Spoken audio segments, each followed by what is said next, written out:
پہلی گزارش تو یہ ہے کہ ہمارے آقا کریم صلی اللہ علیہ وآلہ وسلم سے پہلے جتنے بھی انبیاء دنیا میں تشریف لاتے تھے یا کسی علاقے کی طرف نبی بن کے آتے تھے یا کسی قوم کی طرف نبی بن کے آتے تھے یا کسی خاص زبان بولنے والے اور بولی بولنے والے لوگوں کے لیے نبی بن کر آتے تھے.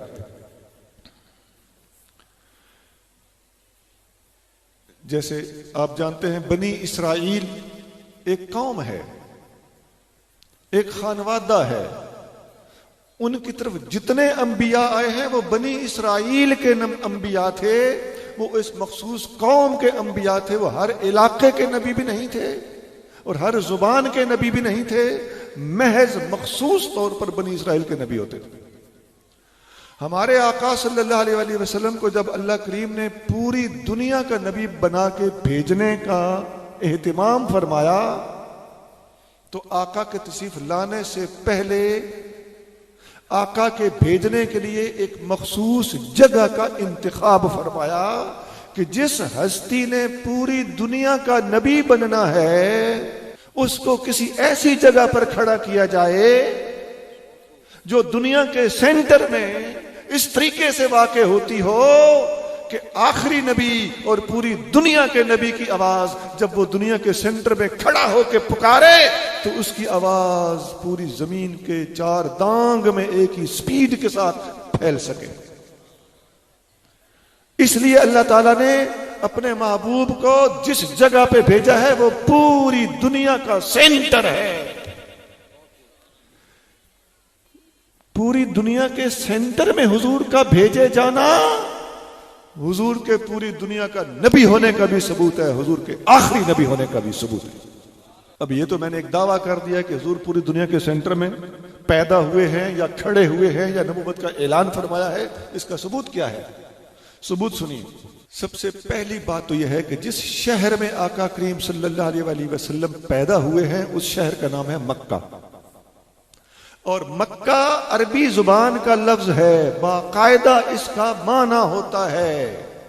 مکہ عام شہروں کی طرح لا یعنی بے معنی یا کسی زبان کے پرانے پن کا شکار ہو کر بھولا بسرا ہو جانے والا لفظ نہیں ہے.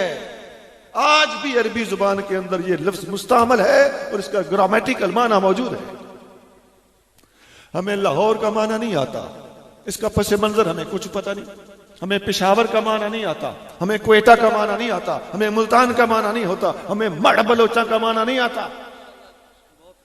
لیکن مکہ کا معنی عربی گرامر کی کتابوں میں آج بھی لکھا ہوا ملتا ہے کہ مکہ کا لفظی معنی ہوتا ہے ہڈی کے اندر والا گدا، جسے پنجابی میں مکھ کہتے ہیں. اور اگر آپ لکھیں تو جس طرح مکہ لکھا جاتا ہے اسی طرح مکھ بھی لکھی جاتی ہے. یہ اتفاقی بات ہے، یہ کوئی دلیل تو نہیں ہے، لیکن چس اس میں ضرور ہے کہ جو سپیلنگ مکہ کے ہیں وہی سپیلنگ پنجابی والی مکھ کے ہیں. یہ آپ دیکھتے ہیں نا، ایک دعا میں ایک حدیث میں آتا ہے الدعاء مخ العبادت، دعا عبادت کا مغز ہے، اندر والا گدا ہے. اس گدے کو مخ بھی کہتے ہیں اور مکہ بھی کہتے ہیں.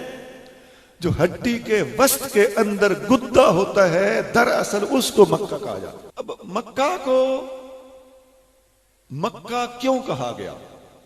مکہ کا معنی تھا ہڈی کے اندر والا گدا، مغز، مکھ. تو یہ شہر کا نام کیوں رکھا گیا؟ امام راغب اصفہانی نے قرآنی لغت کی ایک کتاب لکھی ہے. دنیا میں قرآنی لغت پر اتنی اچھی کتاب میں نے نہیں دیکھی، شاید کوئی ہو، کسی اہل علم کے علم میں ہو. میرے علم میں اتنی اچھی کتاب اور کو نہیں آئی. مفردات و الفاظ القرآن یہ اس کا نام ہے، پراپر نام ہے. عام طور پہ مفردات راغب لوگ اس کو کہہ دیتے. اس کتاب میں امام راغب اصفہانی مکہ کا لغوی معنی لکھتے ہیں کہ هو مخ العظم الذي يكون في وسطه، یہ ہڈی کے اندر والا گدا ہوتا ہے جو اس کے مرکز میں ہوتا ہے. وسمیت مکہ تو بذالک لانہا فی وسط الارض، اور مکہ کو مکہ کا نام اس لیے دیا گیا ہے کہ یہ پوری دنیا کے وسط میں اس طرح موجود ہے جس طرح ہڈی کے وسط میں اس کا گدا موجود ہوتا ہے۔ یہ مکہ کے معنی ہے اور مکہ کی وجہ تسمیہ ہے، اس کا نام یہ کیوں رکھا گیا ہے۔ ویسے مکہ کا ایک نام قرآن شریف کے اندر ام القریٰ بھی ہے، شہروں کی ماں۔ ام القریٰ اس کو کیوں کہا گیا ہے؟ اس لیے کہا گیا ہے کہ جس طرح ماں اپنی اولاد کے سینٹر میں بیٹھ کر اپنی اولاد کی پرورش کرتی ہے، اسی طرح مکہ پوری دنیا کے شہروں کے وسط میں بیٹھا ہے، تمام دنیا کے شہروں کو روحانی طور پر فیض یاب کرتا ہے۔ کعبہ شریف کا وجود بھی مکہ میں اسی چیز کے لیے، اسی وجہ سے ہے، اسی سبب سے ہے۔ وَكَذَلِكَ جَعَلْنَاكُمْ أُمَّةً وَسَطًا، کبھی اسی سے تعلق ہے۔ میں یہ جملہ بڑا شارٹ کر گیا ہوں، اس کی ڈیٹیل بہت زیادہ ہے، میرا اشارہ بڑا۔ وَكَذَلِكَ، کذا اس کا کیا معنی ہے؟ یہ ہے وہ طریقہ جس طرح اے امت محمدیہ ہم نے تمہیں وسطی امت بنا ڈالا ہے۔ وہ طریقہ کیا ہے؟ دنیا کے وسط کی طرف کمر منہ کر کے نمازیں پڑھنا تمہیں وسطی امت بنا گیا۔ امام راغب یہاں بھی لکھتے ہیں، ام القریٰ کا معنی لکھتے ہیں مکہ کو ام القریٰ، شہروں کی ماں، اس لیے کہا گیا ہے لأن الارض دہیت تحتہا، اس لیے کہ پوری دنیا کو مکہ کے نیچے بچھایا گیا۔ یہ ایکسپلینیشن کا بڑا عجیب انداز ہے۔ مکہ کو پوری دنیا کے اوپر رکھا گیا ہے اور مرکز میں رکھا گیا، یوں نہیں فرمایا الارض دہیت تحتہا، زمین مکہ کے نیچے بچھائی گئی ہے۔ پتہ چلتا ہے کہ مکہ کی حقیقت اس زمین سے بھی پہلے کی، بعد میں زمین اس کے نیچے بچھائی گئی۔ میں اس کی حقیقت کا لفظ بول رہا ہوں کسی احتیاط کے پیش نظر۔ تھوڑا آگے چلیے۔ کوئی کہہ سکتا ہے یہ مسلمانوں کی باتیں ہیں، قرآنی باتیں ہیں، مسلمانوں کی لغت کی باتیں ہیں، اس کا کوئی اور ثبوت ہونا چاہیے۔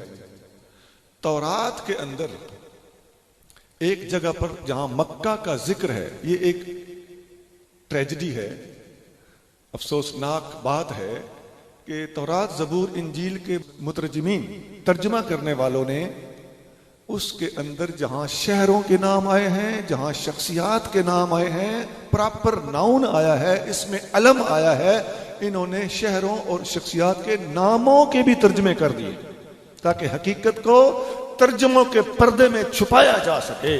لیکن تاڑنے والے بھی قیامت کی نظر رکھتے ہیں۔ ہم نے تورات میں دیکھا ہے جہاں مکہ کا ذکر آتا ہے، میرے پاس 3 ترجمے موجود ہیں۔ ایک ترجمہ کرنے والا پروٹیسٹنٹ ہے، ایک رومن کیتھولک ہے، ان کے فرقے ہیں، اور ایک ترجمہ انگلش میں ہے۔ یہ میں تینوں ترجمے آپ کے سامنے رکھتا ہوں۔ ایک ترجمہ کرتا ہے مکہ کا ترجمہ، زمین کی ناف، یہ جو دھنی ہوتی ہے نا، زمین کی ناف، بتائیے یہ سینٹر بنتا ہے کہ نہیں بنتا؟ یہ ایکسل ہے، یہ اگر سینٹر سے ہل جائے نا، سجے کھبے ہو جائے تو بندہ اس طرح اس کے اعصاب کھنچ جاتے ہیں جیسے منجی چارپائی کہانی ہو جاتی ہے، بندہ ڈسٹرب ہو جاتا ہے، اس کا معدہ، اعصاب، اس کی قوت، ہر طرح کی قوت وہ ڈسٹرب ہو جاتی ہے۔ مکہ کو زمین کی ناف کہتا ہے تورات کا ترجمہ کرنے والا، اور دوسرا ترجمہ کرنے والا کہتا ہے جہان کا مرکز، اور انگلش میں ترجمہ کرنے والا کہتا ہے cross road of the world, پوری دنیا کا چوک۔ دیکھ لو، عباراتنا شتّا و حسنک واحد، ہماری عبارات اور الفاظ تو مختلف ہیں لیکن محبوب تیرا حسن ایک ہی ہے۔ ایک ہی مکہ کی مرکزیت کو ثابت کرنے کے لیے مسلمان اسے ہڈی کے گدے کی طرح ثابت کرتا ہے اور سمجھاتا ہے، اور تورات کا ترجمہ کرنے والا غیر مسلم وہ مکہ کو کہیں زمین کی ناف، کہیں دنیا کا چوک، جہان کا مرکز، اور کہیں cross road of the world قرار دیتا ہے۔ اور یہ بھی کتابی باتیں سے ہی اس وقت بھی جس کا دل چاہے ورلڈ میپ، دنیا کا نقشہ کھول کے بیٹھ جائے، آپ کو عرب شریف پوری دنیا کے سینٹر میں نظر آئے گا۔ تھوڑا بہت بھی جغرافیہ جاننے والے سمجھ جائیں گے کہ کہ عرب شریف کہاں سچویٹڈ ہے، کہاں موجود ہے؟ عرب شریف کے مشرق کی طرف ہم سارے ایشیا والے بیٹھے، عرب شریف سے مغرب کی طرف، شمال مغرب کی طرف سارا یورپ پھیلا ہوا ہے، اور عرب شریف کی اس ڈائریکشن میں سارا افریقہ پھیلا ہوا ہے۔ یہ بڑے بڑے 3 بر اعظم ہیں، تینوں بر اعظموں کی سرحد پر واقعی نقشہ کھول کے دیکھ لیجئے، عرب شریف آج بھی آپ کو نقشے میں وہیں نظر آئے گا جہاں ان تینوں بر اعظموں کا سنگم ہے۔ اور 2 بر اعظم رہ جاتے ہیں، آسٹریلیا اور امریکہ۔ تو جتنا دور مشرق میں آسٹریلیا ہے، اتنا دور مغرب میں امریکہ نظر آئے گا۔ اب ایک اور بھی قابل توجہ گزارش ہے، عمومی طور پر یورپ کے لوگ گورے ہیں اور عمومی طور پر افریقہ کے لوگ کالے ہیں، اور عمومی طور پر ہمارے علاقے مشرق کے لوگ یہ گندمی رنگ کے ہیں، ایسا ہی ہے۔ تو گویا سارے کلر ملائیں تو کتنے نکلے؟ گورا اور کالا، مکسیشن تو گورے اور کالے ہی کی ہے نا۔ اب یہ 2 کلر ہوں اور آقا ان دونوں کلروں کے درمیان، ان دونوں قسم کے لوگوں، ان دونوں رنگوں کے انسانوں کے درمیان عرب شریف میں، مکہ شریف میں کھڑے ہو کر آواز لگائیں۔ صحیح مسلم میں حدیث ہے، آقا نے فرمایا بعثت الی کل احمر و اسود، میں ہر گورے کی طرف بھی بھیجا گیا ہوں، ہر کالے کی طرف بھی نبی بنا کر بھیجا گیا۔ آقا نے یہ لفظ بولے، اس لیے آقا صلی اللہ علیہ وسلم کو مکہ میں کھڑا کیا گیا، اور مکہ کے لغوی معنی، اس کی جغرافیکل سچویشن، اس کا محل وقوع، یہ سارے دلائل جو فقیر نے پیش کیے ہیں یہ بتاتے ہیں کہ واقعی ایسی ہستی کو آخری نبی ہی ہونا چاہیے تھا، اور آخری نبی کو مکہ میں ہی کھڑا ہو کر گورے اور کالے کی طرف بھیجے جانے کا اعلان کرنا جچتا تھا، اور آقا سے اللہ کریم نے یہ سارے کام لیے۔